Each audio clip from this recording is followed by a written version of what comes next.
بسم اللہ الرحمن الرحیم۔ بخاری شریف کی حدیث نمبر 642 اور 643 تقریباً ایک ہی مفہوم کی ہیں۔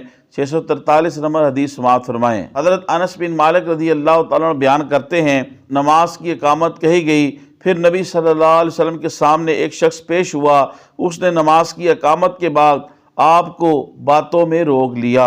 جو حدیث پاک گزری ہے اور یہ حدیث پاک، ان کا مفہوم یہ ہے، اقامت کے بعد تکبیر تحریمہ سے پہلے اگر کوئی خاص بات، ضروری بات کرنے کی ضرورت پیش آئے تو بندہ کر سکتا ہے، اور بالخصوص جب اس کا تعلق دین سے ہو یا مسجد کے کسی ضروری معاملات سے ہو تو تکبیر تحریمہ سے پہلے اور اقامت کے بعد اگر کسی سے سرگوشی کرنے کی یا بات کرنے کی ضرورت پڑ جائے تو بندہ کر سکتا ہے۔